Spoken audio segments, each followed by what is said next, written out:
Como é que você viu esse jogo, essa vitória do Palmeiras, hein, Ranieri?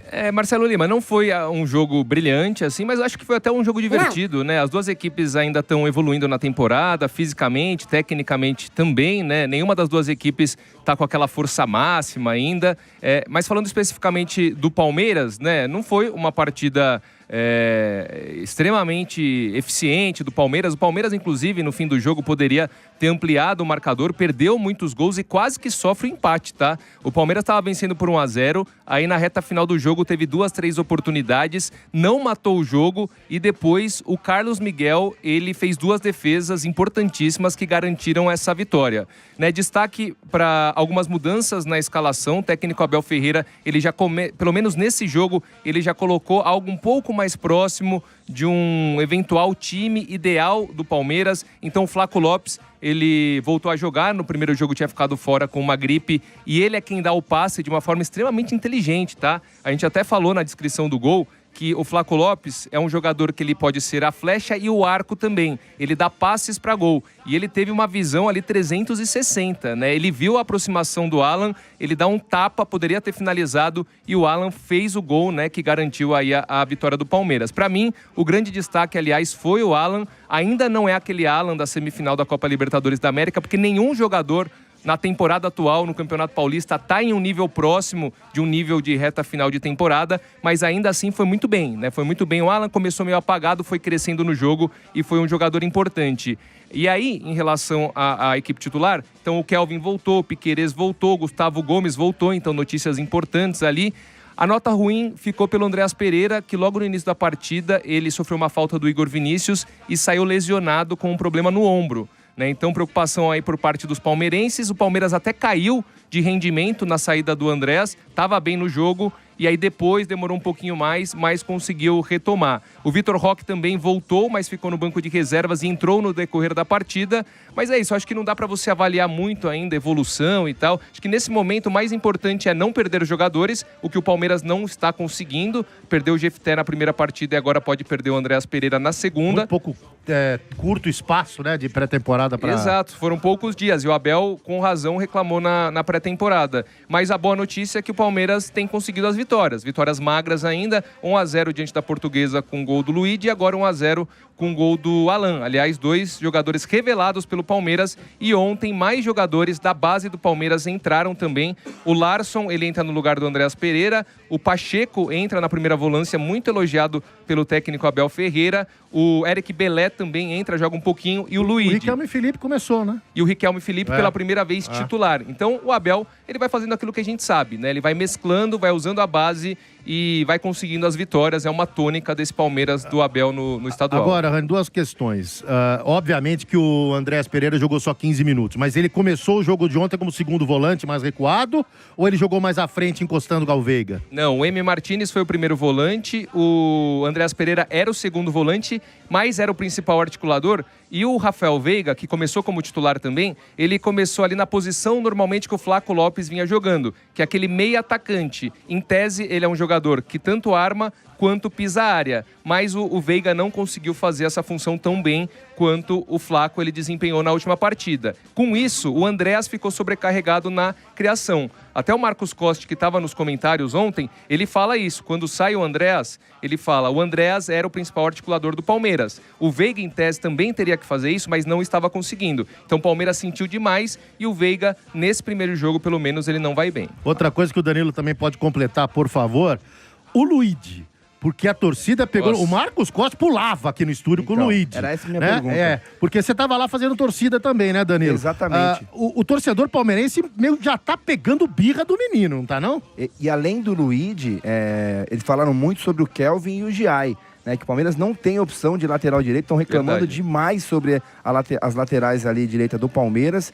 E eu queria que você comentasse isso, Ranieri, porque o Luigi foi muito criticado ontem pelo torcedor, e é um jovem promissor, e o torcedor também reclamou da falta de opções de jogadores mais experientes desse time do Palmeiras. Tem que contar com o Pacheco, que é um bom jogador, com o Larson, que parece ser um bom jogador também, mas o Palmeiras está preocupado com a falta de jogadores um pouco mais experientes no banco de reservas. Então, vamos lá. Começando pela questão do Luigi. O Luigi tem só 19 anos, tá, pessoal? Ele, de fato, as oportunidades que ele teve, em muitas delas ele foi mal. No jogo passado não foi uma partida brilhante dele, mas ele fez o gol da vitória. Eu, particularmente, acho que o torcedor tem que ter um pouco mais de paciência. Estamos falando de um jovem de 19 anos. Ele é muito novo, ele tem margem para crescer.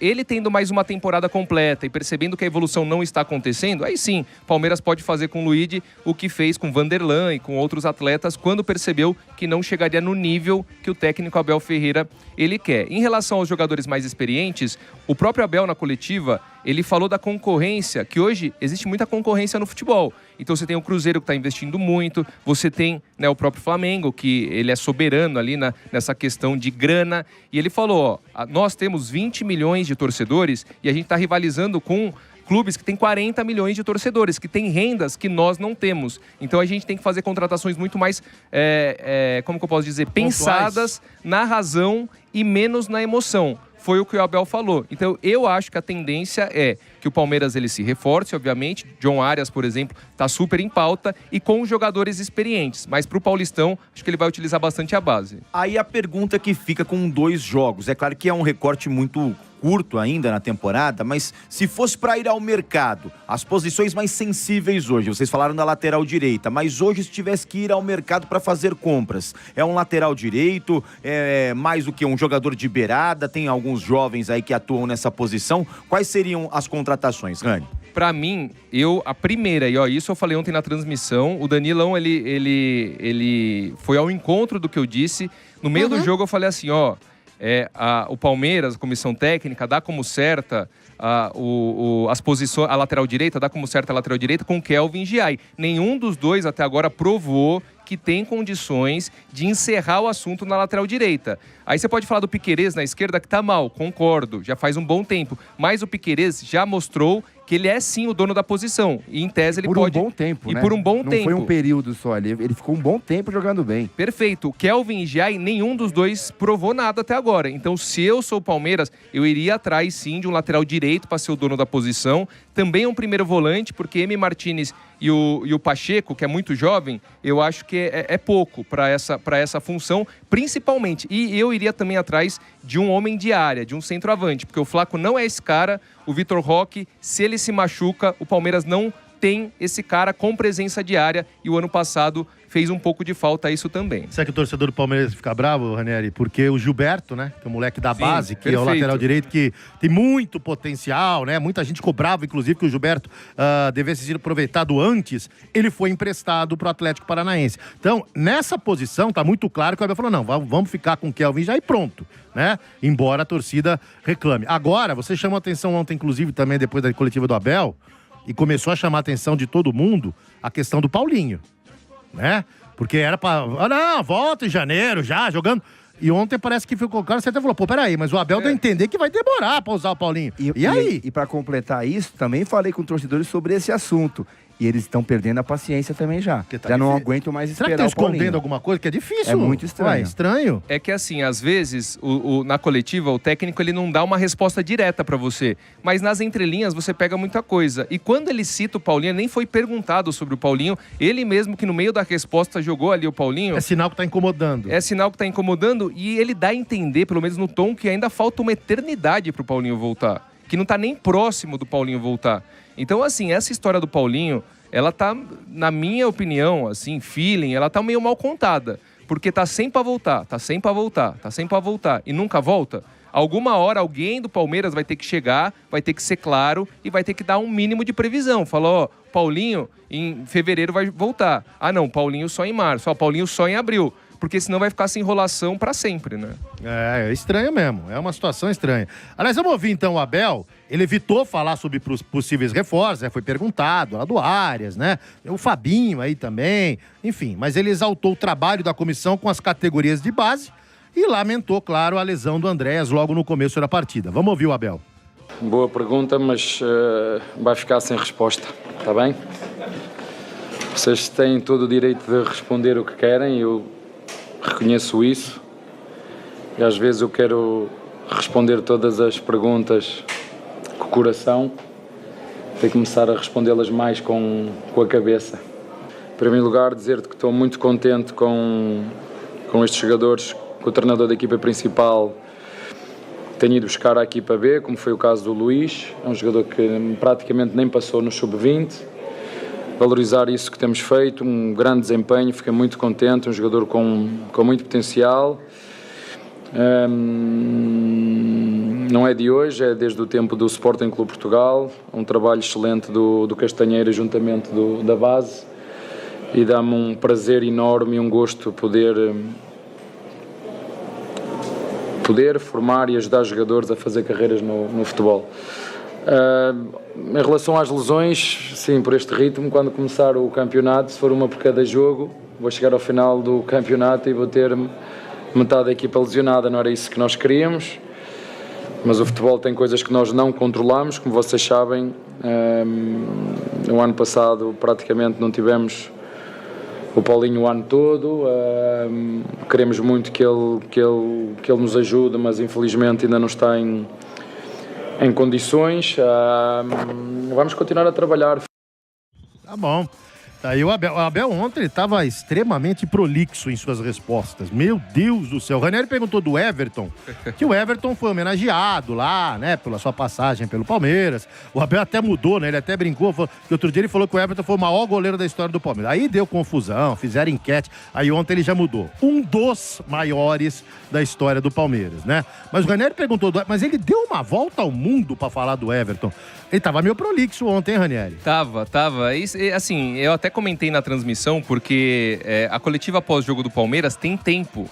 Então, por exemplo, o assessor... São 15, né? Se eu não me engano, são 15 minutos. O assessor chega e fala, vão ser 15 minutos de coletiva. Isso não é uma praxe, porque você vai em outras coletivas, dura 1 hora, às vezes, né? E aí, o que acontece? A impressão que eu fiquei é que o Abel falou, deixa eu dar uma resposta bem longa, que aí eu respondo, passar o tempo. Eu respondo menos perguntas, entendeu? E aí já cadê 15 minutos eu vou embora. Então ele deve ter respondido, eu tive que sair, né? Depois eu fiz a terceira pergunta e saí da sala de coletiva. Você fez a terceira depois de 10 minutos. Exato. Eu acho que já deve ter tido mais uma só, né? Porque aí já deu os 15 minutos. Aqui muitos palmeirenses no chat estão falando que o Luigi é péssimo, que é horroroso, né?